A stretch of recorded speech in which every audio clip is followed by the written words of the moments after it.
Peeps. It's your boy Metaphysical Mark here, as you know, aka Reverend Marcus Brown.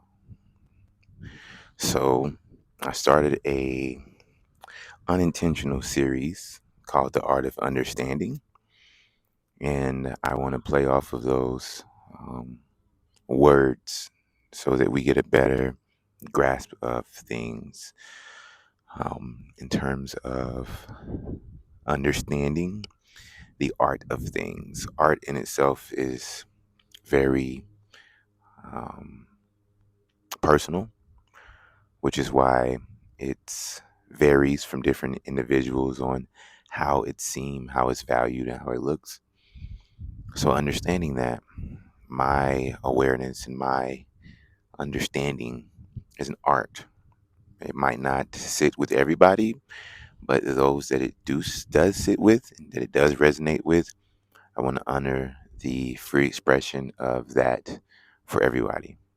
So today, this beautiful Earth Day, I want to talk about the art of understanding energy. So there is such a big misconception about energy work and um, the spiritual side of our beings. But in ancient times, spirit and science weren't separated as it is nowadays. So there wasn't really much to understand besides the accumulation and the combination of both of these things that we've separated over time. So, me being a very old soul in terms of understanding the awareness of my soul or my energy that has reincarnated time and time again, I am more of an old philosopher. So I've studied a lot of alchemy and old esoteric knowledge because that makes more sense to bring things together than it does to separate them. But I do understand the need for classifying and separating certain things, but only if we're comparing and contrasting to get a bigger, better picture of this understanding. So energy, and the way that we look at it, has been separated into a scientific term. Spirit in itself is an essence. And if you break down what an essence is, it's just energy. So our energy um, transfers. We pick up energy from things that are also living and moving because we learned in school E equals MC squared. That means that everything that we see as matter is just energy in motion. So when you're looking at um, this physical plane that we live in, this earth that we live on, she's moving, she's changing, she's shifting continuously, and that's creating fluctuations or fluxes of energy to move certain aspects on the surface as well as below that is needed for change.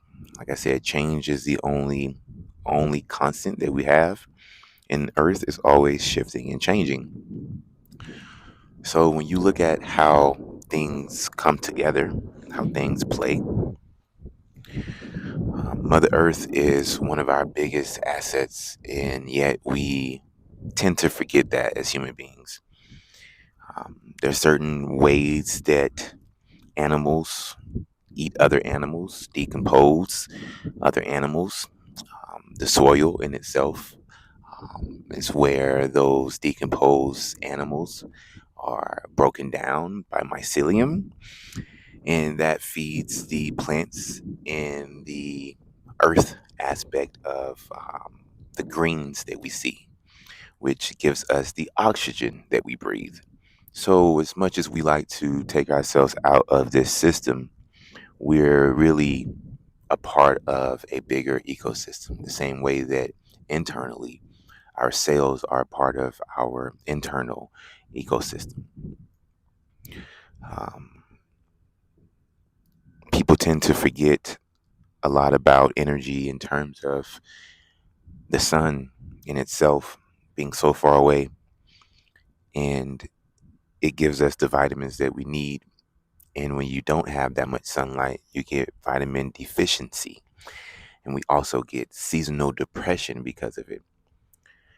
So, really understanding energy in its totality is a forever expanding experiment, which is why I love it so much. And being an energy worker myself, um, I'm always faced with the skeptics, and I love working with the skeptics. I love working with people who go in not believing, because then I don't have to try and make it into something. It just is. And when you experience it, you're not caught up in any belief. You're just understanding it. It's a science, it's a method, and it's becoming more widely accepted as such. But it still has a lot of the misconceptions around it. And that's kind of where I was led today to make this topic of understanding the art of understanding energy. We are electromagnetic beings. Electro meaning electricity. This is why we have static when you rub your feet against something and create friction in terms of carpet, or when you have the socks on and then you shock someone. Your electric energy and pulses that also are how our brains fire off neurons in new thought patterns. And even when we're actually conceived, there's a big bang of energy from the stored electric system that's within. Magnetic, meaning that we attract those things as well too. So we're constantly putting out and taking in energy. It's either electric or it's magnetic. Um, Understanding this as a being, it takes away from our cognitive dissonance of just being flesh and bones, and allows us to actually see how our energy, which is unseen, actually affects the things around us and how we are affected by the things around us. So, like I said, we're constantly giving and getting and giving constantly. So, when you're walking into a room or in a space and you pick up a negative vibe, or you can feel someone is down, that is you taking on the energies that's around, and in exchange you're giving that energy as well too. So when we understand that, we can see how little changes in how we interact with things, how we show up with things, actually influences our environment, and actually influences us at the same time. So being around uplifting people will uplift you. Being around down people will bring you down, because you're giving and getting constantly. This is why you see me out in nature all the time, because the effects of the neutral aspect of Earth and the Earth energy, it's just why you always see me with my feet out. Um, it neutralizes the free radicals in our field. So it's a transmutive process where being outside makes you feel better. These are facts. This is science. This is not woo woo. This is not some spiritual indoctrination. This is science that you can literally go and ask any scientist and they'll tell you. You can go and Google it and do your works cited on this topic and see that this has been talked about and experimented with for a while. Your doctors just make a lot of money giving you antidepressants. And they wouldn't have a job if they told you to actually just go outside more. So that's why a lot of the misconception around the direction that we've gone as electromagnetic beings, human beings, hue meaning light. We are light beings. When we break that light up, just like you would prism, when you shine a light, you'll see the different spectrums of colors or the different degrees or frequencies of this. These are what you would call the chakra systems at the same time, because it's how the light is broken up into different degrees. They don't overlap, they don't interlap, they just display themselves as light, as white. What we see is light. But if you split it up in a different lens or different awareness, then you're able to see the fundamentals of this building block of what we call the light spectrum. So, energy on its as itself, and being an energy healer, like I said, I'm not necessarily doing too much other than what you would do if you went around someone that had negative energy.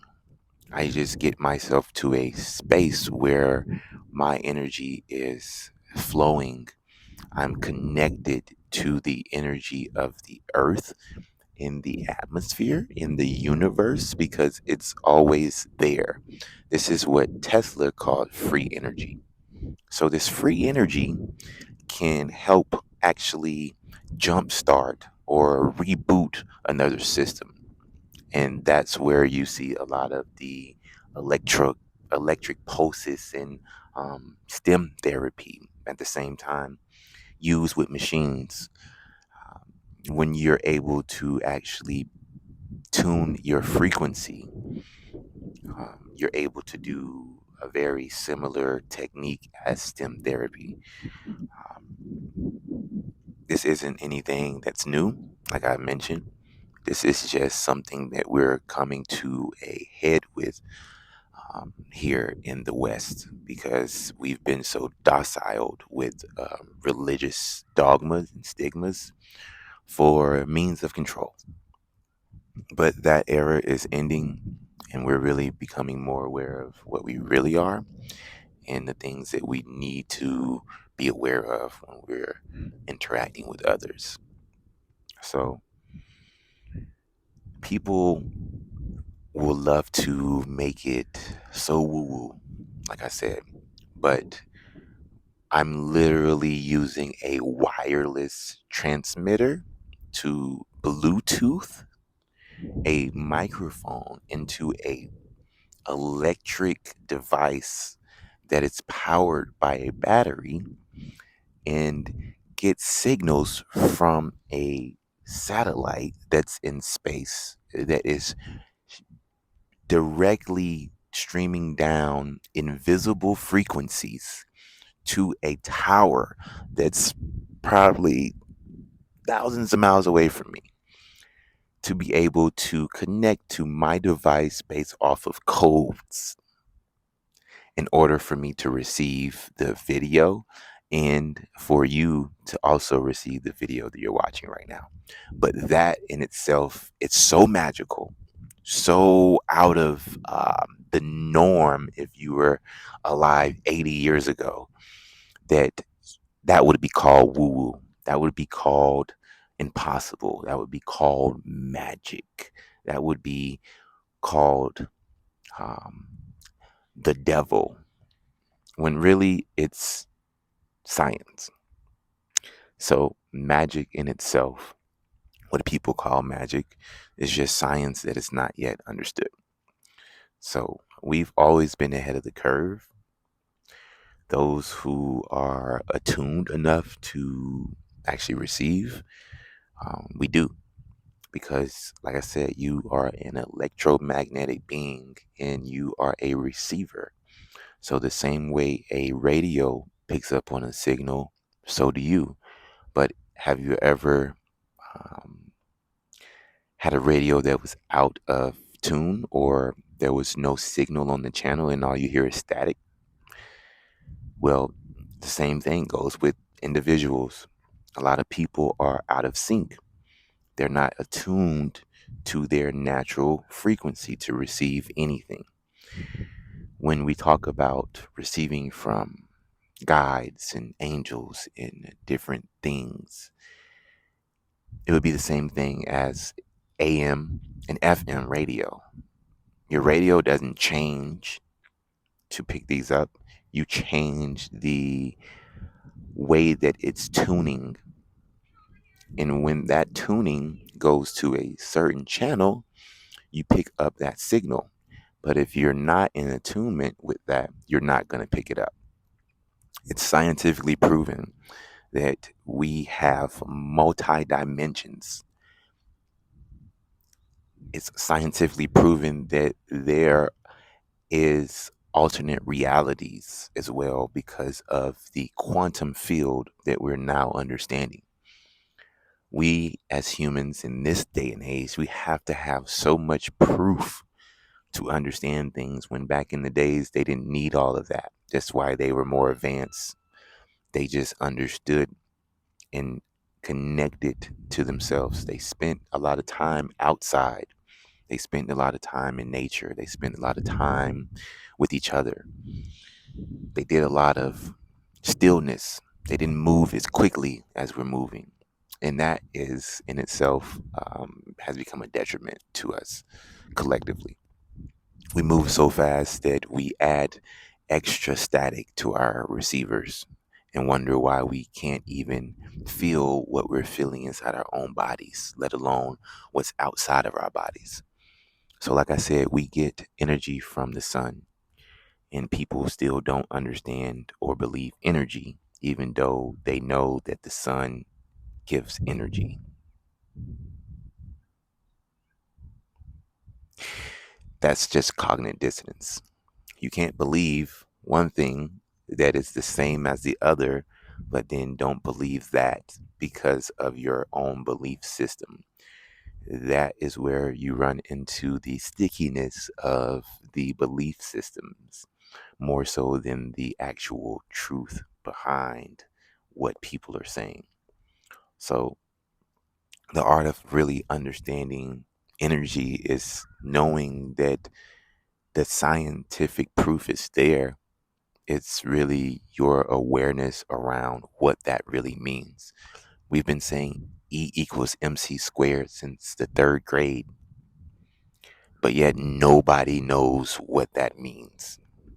I use this same principle in my energy work, but yet I get people who don't know that energy works. They don't understand it. So, this message, this video, The Art of Understanding Energy, is to bring back the awareness that none of this is separate. I'm not separate from you. This tree over here that I'm looking at is not separate from me. I breathe the oxygen that it gives. It, I give it the carbon dioxide that I breathe out. This moving water that creates a cleansing um, energy that my field actually gets to connect with, and it clears out any of the negative ions that are floating around my energetic field. It's the same way that you would think about people getting baptized. Cleansing with water has always been a thing because water picks up things. That is what it does. And the wind, as it blows with its own friction or its own energy, it also does the same thing. So when you're outside in nature after being around so much static, it clears you enough to actually open up your receptors to not only yourself, but to the other aspects of yourself that you're naturally born on in terms of frequency. So, this is where you will get a lot of your clarity. There's a reason why they say it's clear minded, because when your mind is not clear, it's jumbled with thoughts and energies that are influencing you that are not even necessarily coming from you. You're just picking them up. It's just key to understanding where a lot of these spiritual practices come from and how spirit, which is energy, is the essence of all things, because all things are energy. Even the backpack that's right here is energy. It's just very dense energy. So the frequency is very slow. And you know how it feels when you're moving slow and you feel down. It's very heavy, right? The same concept applies to matter. So I just wanted to come briefly talk about that in this beautiful Earth Day. And I want to show you guys this beautiful view because look at it. Just look at what we get to live on, what we get to experience, and why it's so important to get your behind outside and clear your field, clear your mind, and clear your emotional field. Because science has also proven that your heart emits a frequency that is larger and extends further than even your mind's frequency. So feel the things that are around you because feelings are important as hell. I love y'all as always. It's been a great time. And you know, if you need me, you know where to find me. I love y'all. Peace.